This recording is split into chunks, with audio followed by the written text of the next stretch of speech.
there, Midland ISD. Hope you had a great weekend, great Easter weekend, with some time to spend with family and relax. And I know for a lot of us, we had a lot of differences even with the way that we went about this past weekend.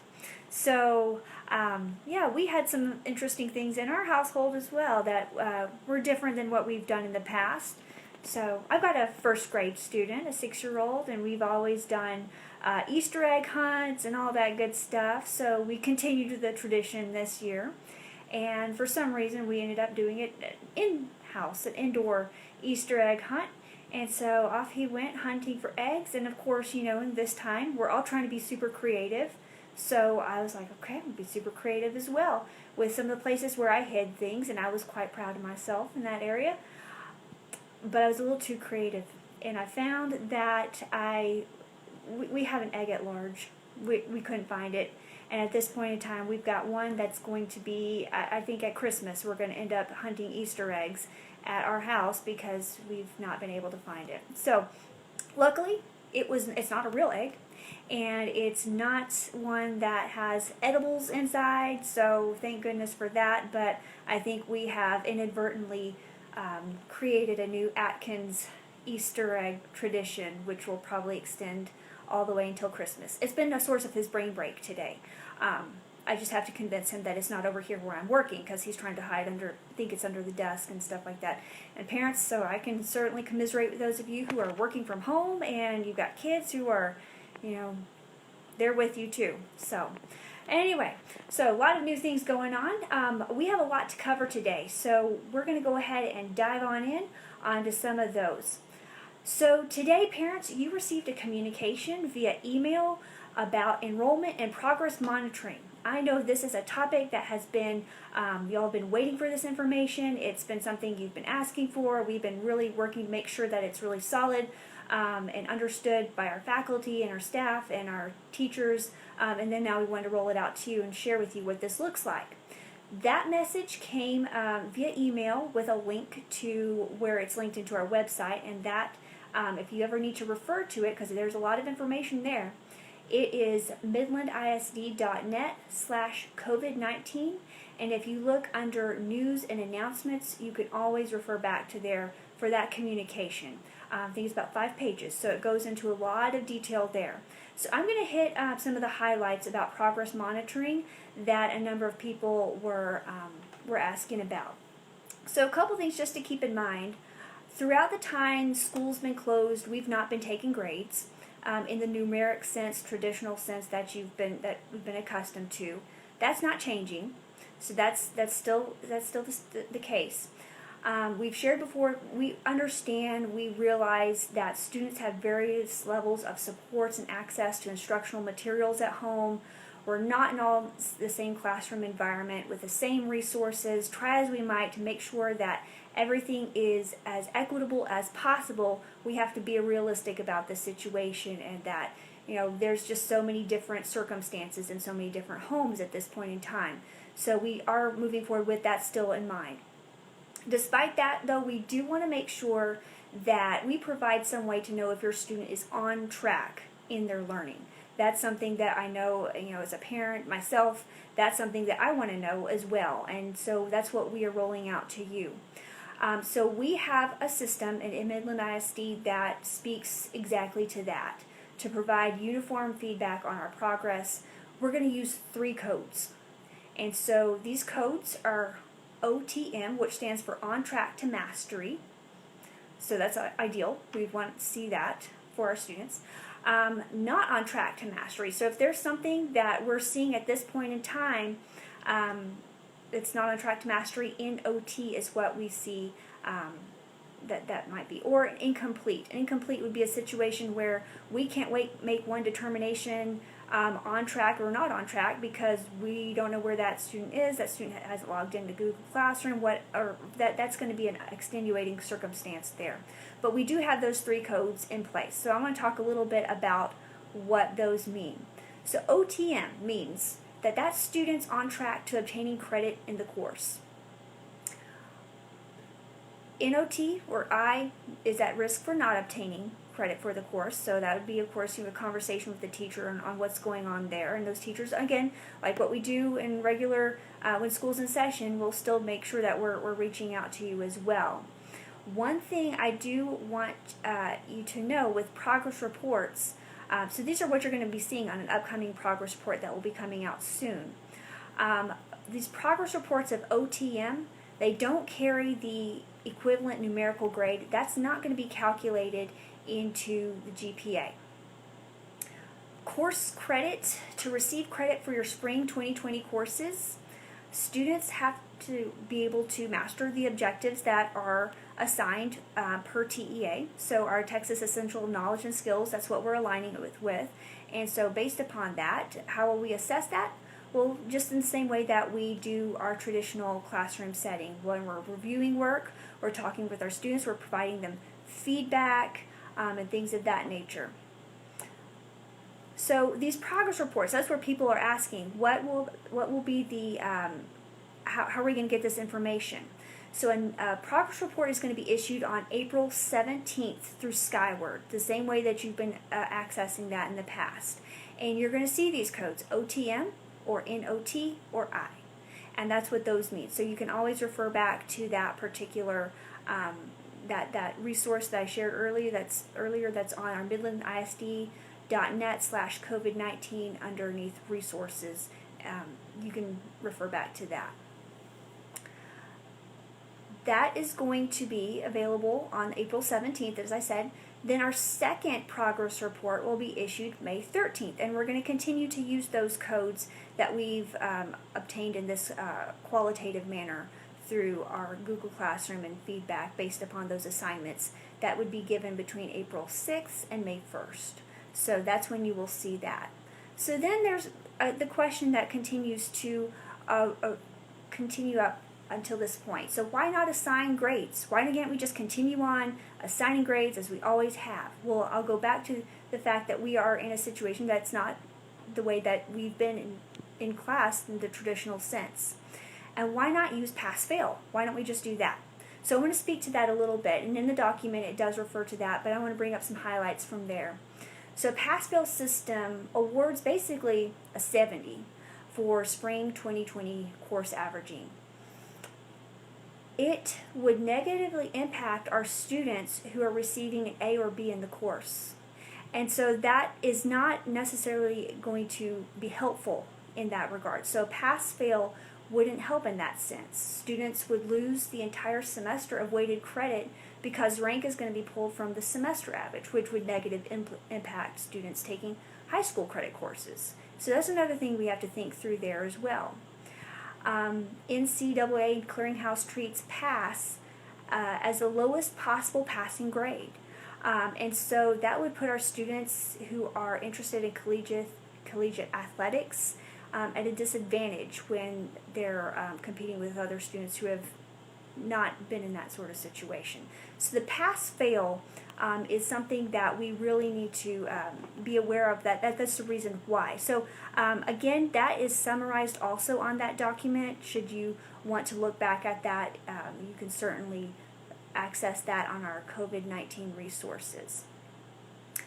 And I know there's a lot of information on that, so you certainly can reach out to your campus administrators if you need clarification. In a little bit, I'm going to take some of the questions and look at some of our feedback here and address some of those as well.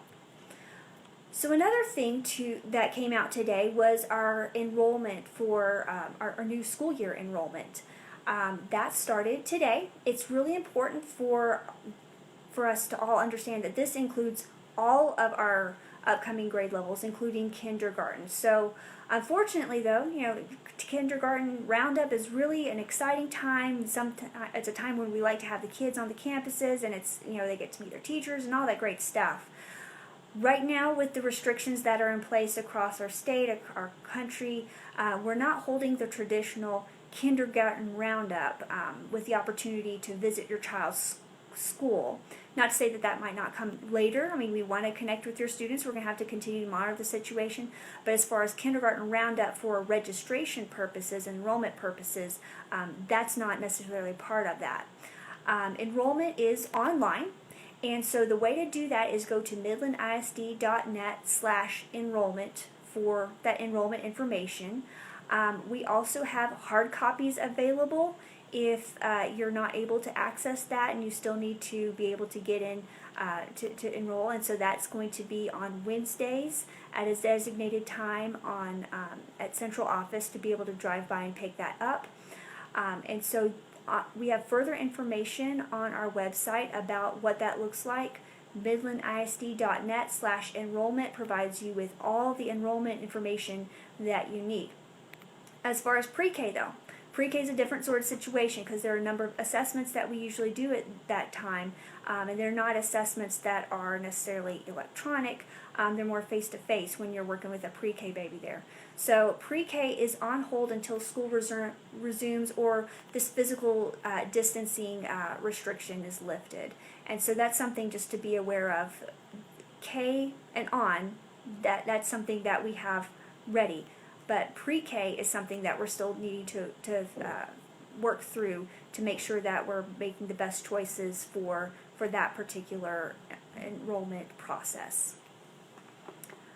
Our learning technology, so a couple things, that's something that we've been wanting to keep you updated on. So I want to mention that our Wi-Fi buses that visit our remote locations out in the county, so our non-school meal sites, those rolled out to those locations today. If you are in those locations and you need a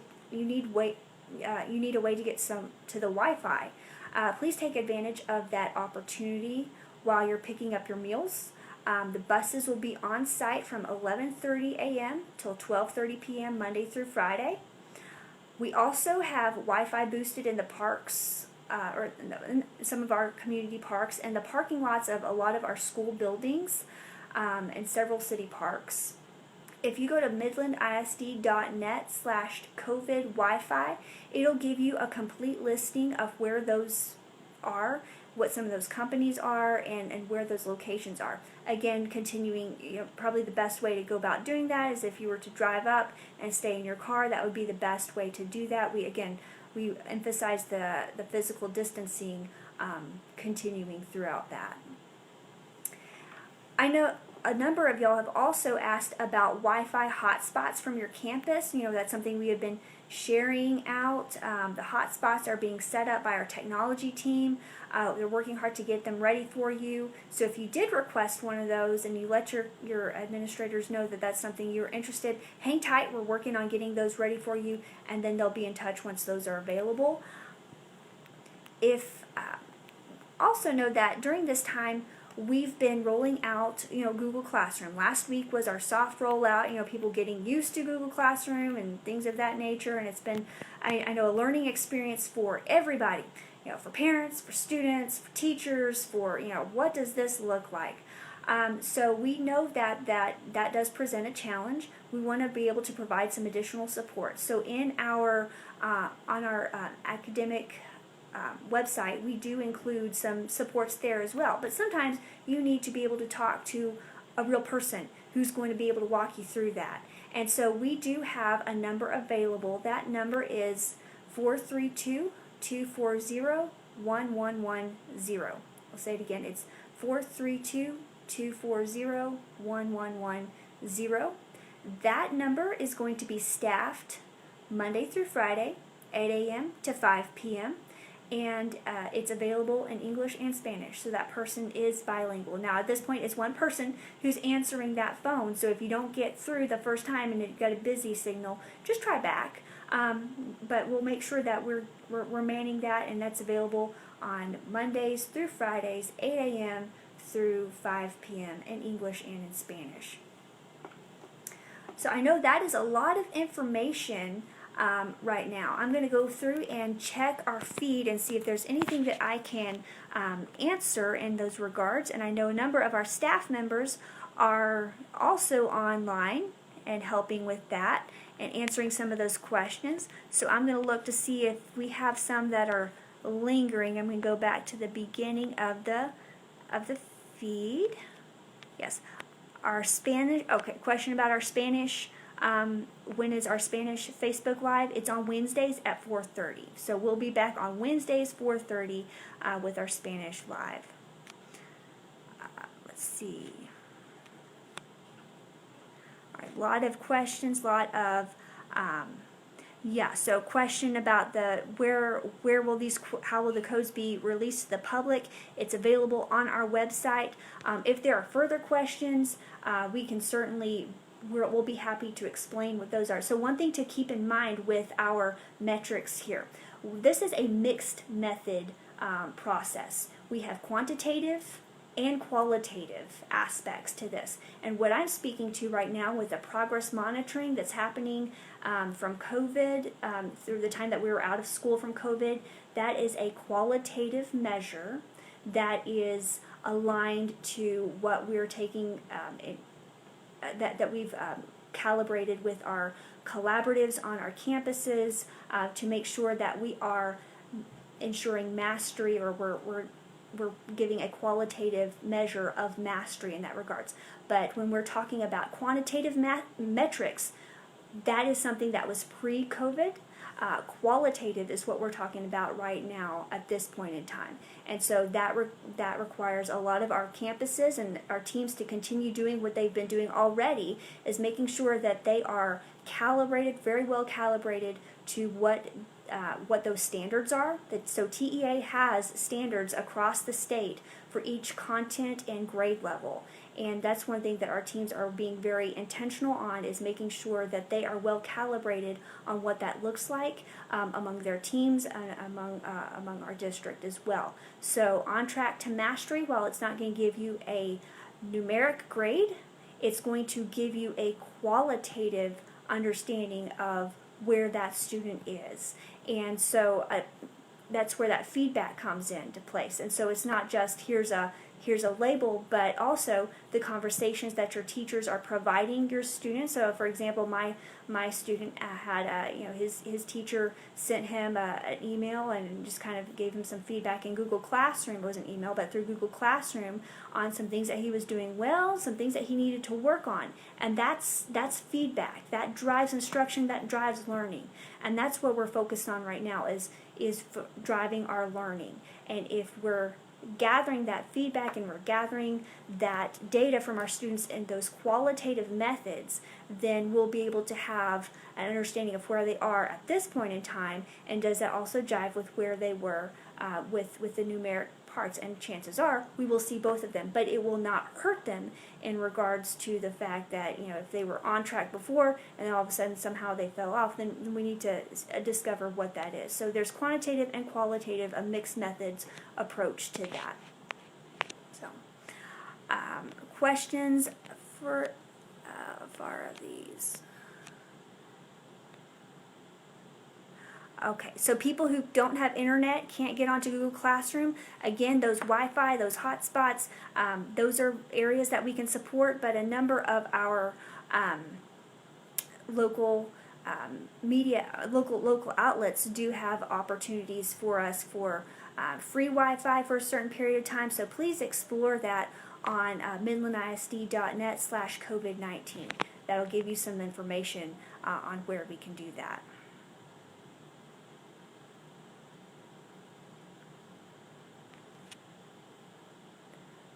Let's see. Yes, hard copies. And so, questions about what are those companies? That there's a specific listing of them. So please feel free to look at that. I appreciate y'all going on to see that.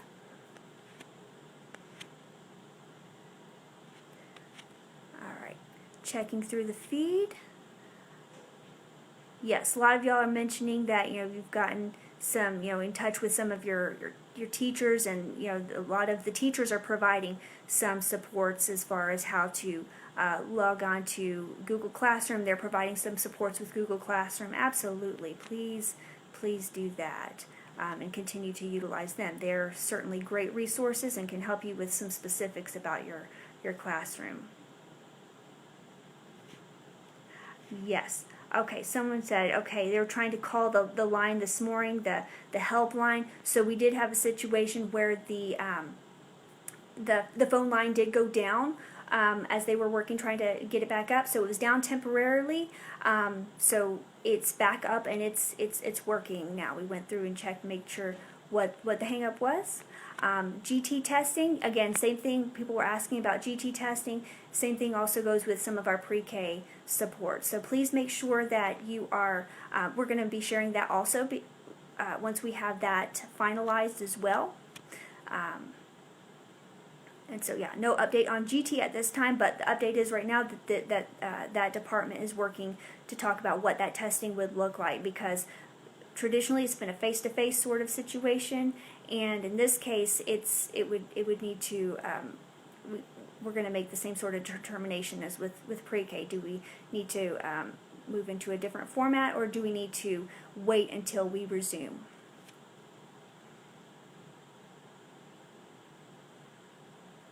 Okay, yes.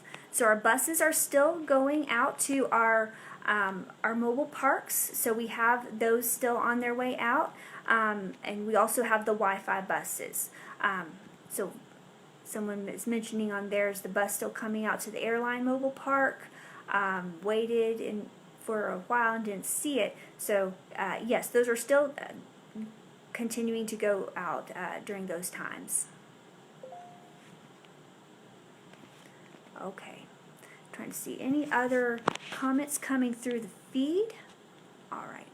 So with that, I will again remind y'all the communication that came out today. Please go through that, and if there are any questions at all, any points of confusion, we'll be more than glad to share with you, clarify for any of y'all some of those questions that you may have about that. So please reach out, first of all, to your teacher, which would be your primary source of information. Just like when you have questions during the school year, that's the first person you go to is your teacher.